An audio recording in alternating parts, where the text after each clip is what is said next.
The prom. As the gang prepares for the senior prom, Buffy's relationship with Angel threatens to collapse. We open with Buffy and Angel waking up in bed together, and I thought, yeah, it's going to be a dream because that's something Buffy would want, and she'll wake up by herself alone. It's sad. But no, apparently they both really are that stupid. They both know they have no control when they're around each other, as we've seen many, many times. And while she was asleep, Angel was being creepy as hell. And Buffy talks about how Angel's place isn't set up the way she would like it, with no mirrors and no natural light. So she goes over to open a curtain and very thoughtfully almost kills Angel in the process. What a fucking idiot. At school, human Anya talks to Xander because she doesn't have a date to the prom. And now that she's human, she has all of these feelings. Xander is confused and unsure, but ends up saying yes. And when he asks why she's asking him, she mentions that he's not annoying as some of the other guys, which I would like to see some of those other guys.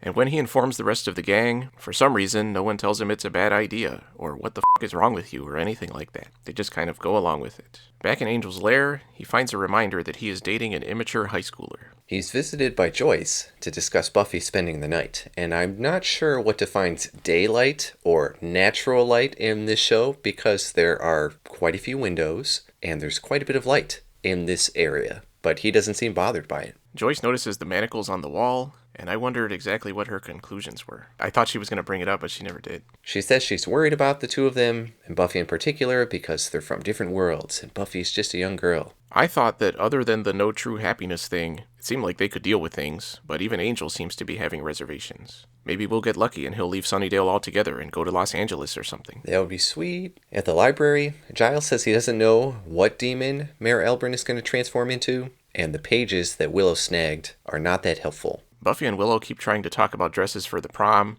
and Giles gets upset that they're not talking about the Ascension, and I was confused as to why this time was different from any other time when they get off subject, sometimes for an entire episode. Even Wesley has to pipe in to remind them that they have more important things to think about than nothing. But especially if we're all going to vaporize or something on graduation day, we deserve a little promy fun. One night of glory, not too much to ask. Because they're always so focused on what they need to do, and they need a break. We cut to a random room with a random creature in a random cage that's about to randomly break out. After being shown something on a VHS tape, I didn't realize this was going to turn into an ad for upgrading to DVD. I already told the salesman at Best Buy I'll do it when I'm ready. Best Buy is not one of our sponsors, just so you know. I don't even like them that much. But we're always looking for sponsorship, Best Buy. We then get a long dream sequence of Angel and Buffy getting married. And honestly, considering how this episode opened, I wasn't sure if it was a dream or not. Maybe it was actually happening. They walk out into the sun, where Buffy catches on fire, causing Angel to wake up.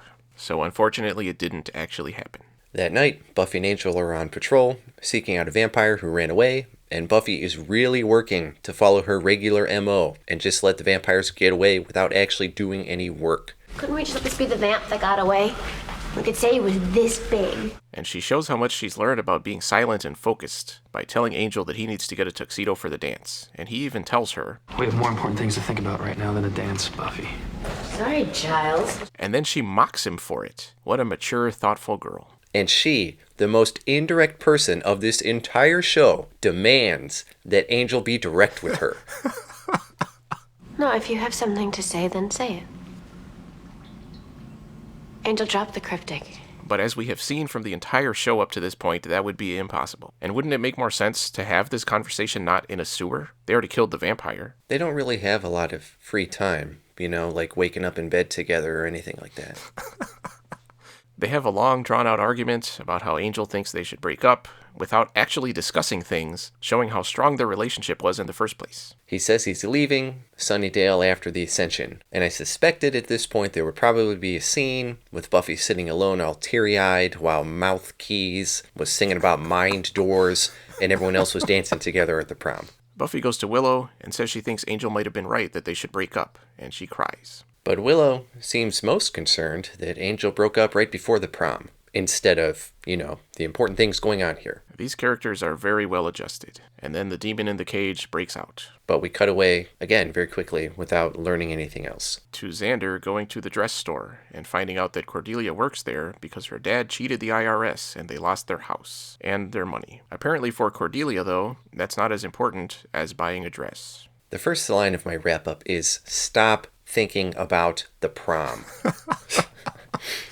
During this discussion, the monster busts in and starts attacking people. And there was this guy who I thought was going to be his handler or something, because he doesn't react to the monster smashing through the window or throwing Xander around. But when he casually turns around and starts to walk towards it, that's when he reacts to it and is very surprised. What an idiot.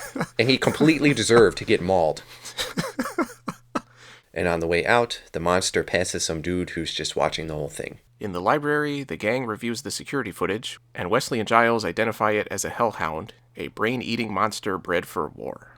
And when Wesley asks why Xander and Cordelia were there together, Xander covers for her, not revealing that she's broke. They spot a kid with the monster and somehow identify him from the shitty footage as a student named Tucker Wells. Willow instantly hacks into his email and finds an ominous message, which they infer means that Tucker will use his Hellhound to attack the prom. And they figure out it must be trained to attack people dressed for the prom. Willow says she should return her dress, just in case, but Buffy says no. She might be willing to throw aside the threat of Mayor Elbrin, but when something threatens the prom, she'll step up. She takes charge and gives them all tasks and follow-ups, which was surprising. And my question was, if she is that capable, does that mean she's just been lazy and pretty uncaring up until now? Because what motivates her is this superficial prom stuff? Yes. That's dumb. Sorry if that's a spoiler for people. Buffy goes to a meat plant and finds out that someone has been buying cow brains, presumably to feed the monster, and she gets his address. She also sees Angel, who is buying blood. So people at this meat plant just sell random-ass stuff to whoever walks in and has cash. She reminds Angel that they broke up and rejects his offer for help, again putting herself ahead of others. In the clothes store, Cordelia is bummed because she didn't have enough time to pay off her prom dress, but it's revealed that somebody already did. I wonder who it could have been. At the library, the others tell Buffy they didn't find out anything, but she tells them to go to the prom anyway, and she'll take care of everything. Despite them protesting and telling her why that's not very smart. And Giles points out that all she got was an address, but she doesn't care because this is the prom. And everyone needs to have a nice, normal, happy night. Which might involve them all getting killed, apparently. She tells Giles that Angel is leaving and raids the locker for weapons. I want to see her take that mace at some point and just beat something to death with it, but it hasn't happened yet. If only she could break the fourth wall and hit a writer. We cut to the prom, where everyone is having a grand old time, and we see a bunch of characters, including Jonathan. But unfortunately, we do not see anybody carrying around Rat Amy. Buffy sneaks into the basement at the address she got and confronts the kid, who is training the monster by showing it horror movies about prom. And turns out his motivation is simply being rejected. And I thought the way they revealed that was pretty funny. I agree. I have my reasons. You want to go to the prom with me? No.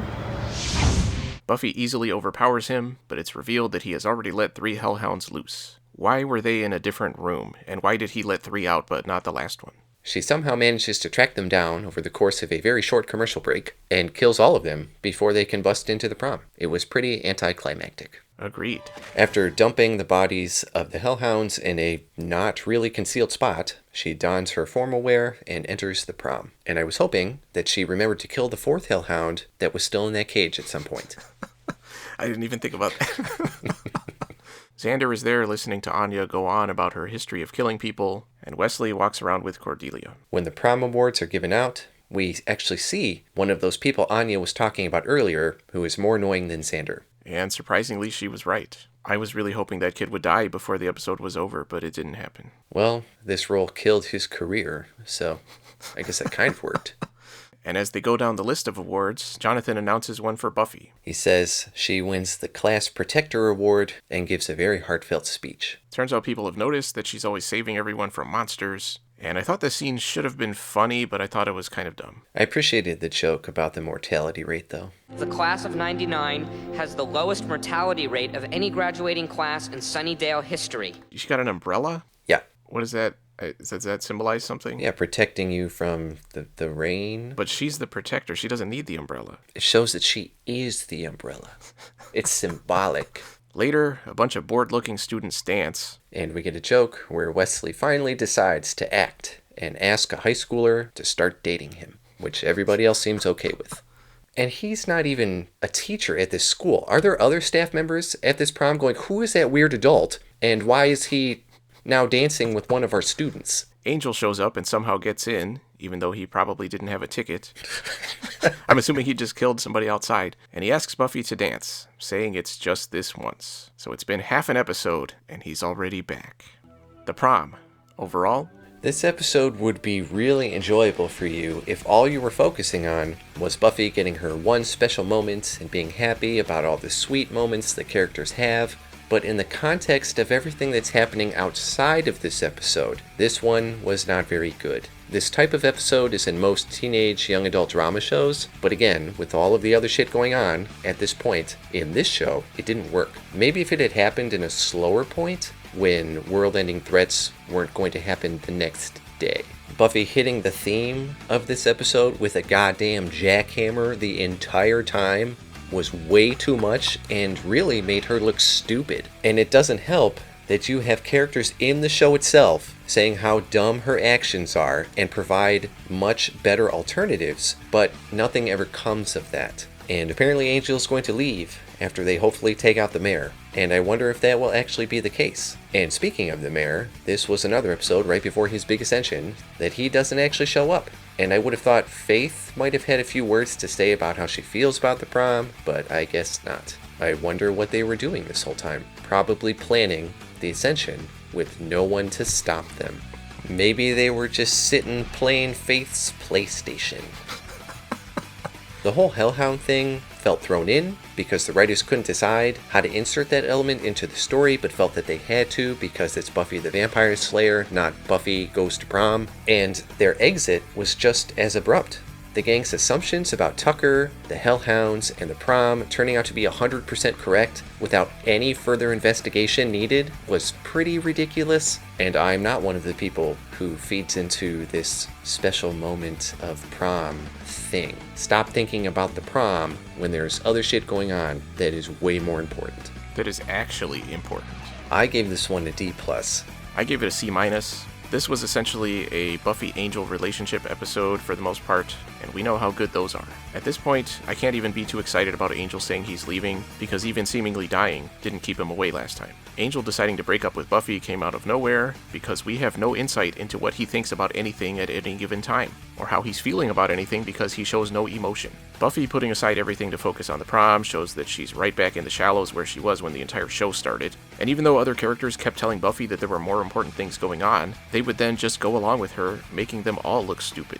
I've said this before, but the writers don't seem to know how to handle the normal life, Slayer life conflict without making Buffy seem like just a selfish piece of shit. Anya's involvement felt like it was supposed to be funny, but nothing happened with it, and it seems like Xander and Cordelia might patch things up, which is fine, I guess, I don't really care. Like you said, the Hellhounds felt like an afterthought, which somehow made that part of the episode better than the rest of it because it didn't have as much of a chance for dumb things to pop up, although there still were some. And the moment with Buffy getting the award at the end was goofy and way too much. I get what they were going for. They didn't need to shove it in my face. I really hope this season ends with the mayor doing something that actually feels like it matters, because I want to see something happen to these characters that forces them to take things seriously, and maybe opens their eyes a little bit. I guess we'll see if that actually happens.